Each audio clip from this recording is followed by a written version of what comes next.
وسلم علیکہ یا حبیب اللہ. مل کے پڑھیے صلی اللہ علیکہ یا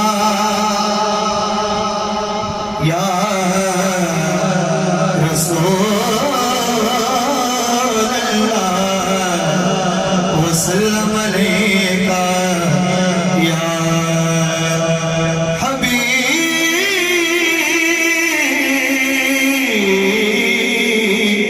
اللہ.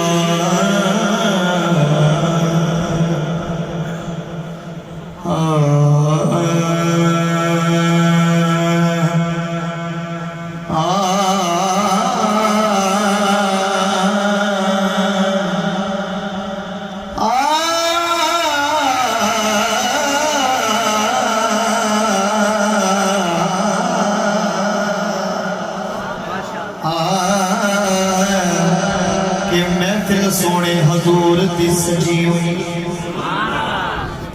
محفل سونے حضور دی سجی ہوئی ہے. کوئی سنی جاوے کوئی پڑھی جاوے، محفل سونے حضور دی سجی ہوئی ہے. کوئی سنی جاوے کوئی پڑھی جاوے، ہر ایک دا اپنا خیال ہوتا. کوئی سڑی جاوے کوئی ٹھری جاوے، تے دریاواں نے اپنی موج لیڑی. کوئی ڈوبی جاوے کوئی تری جاوے، فریدی اسی تے مگدے اس تے جڑا سب دیا جھولیاں بھری جائے. یہ دقیقہ ہے چاہ کے بولے سبحان اللہ. جڑا سب دیا جھولیاں بھری جائے. عقل کہندی ہمت بول میرے نال آتور تک لے چلا. اجی کئی دوستوں سے جڑے محفل وچ نہیں ہے کتے گل عقل تے عشق دی بھی ہوندی توجہ کرنی ہے. عقل کہندی ہے ہمت بول میرے نال آتور تک لے چلا. عشق آنکھ دے دل دیاں کھول اکھیاں، تینوں تور تو نور تک لے. عقل کہندی ہے میری جگل والے تینوں جنت ہور تک لے چلا. عشق آنکھ دے ہورا نو چھڈنا سے، او تینوں در حضور تک لے چلا. تینوں در حضور تک لے چلا. پڑھیے صلی اللہ علیہ یا رسول اللہ وسلم علیکہ یا حبیب اللہ.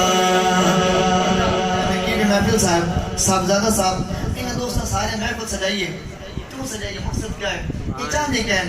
اینا دی زبان دی ترجمانی میں ان الفاظت نہ کردہ بھی ہیں. توجہ کرنی ہے تھوڑی زبان دی ترجمانی کہ تسا کیا چاہتے ہو، خواہش کیا ہے کہ آوی جا ہونے آوی جا واللیل زلفا والیا.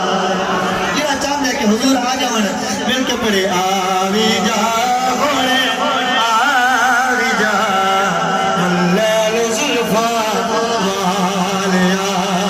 کرم دی ایک نظر تے ماداد دینا والیا. آوی جا ہونے آوی جا واللیل زلفا والیا.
کر کے بولے سبحان اللہ. میری طبیعت ناساز نہ ہوندی تو میں تو بڑے عجیب طریقے نال سبحان اللہ کھاونی ہے. لیکن شاعر سن بڑی پیاری گل کہتا ہے, شعر سنو ایمان تازہ کرے, یہ اگر گل چنگی لگے تو سبحان اللہ ضرور رکھ سو. کہ پوری کائنات سرکار دا نا چوندی ہے, ایک ہستی ایسی جن سرکار خود بلا کے اپنے سینے تے کھڑا دے. وہ تم دسنا جانا, سنو ایمان تازہ کرو. کھیڑ دے شبیر نو یہ مصطفیٰ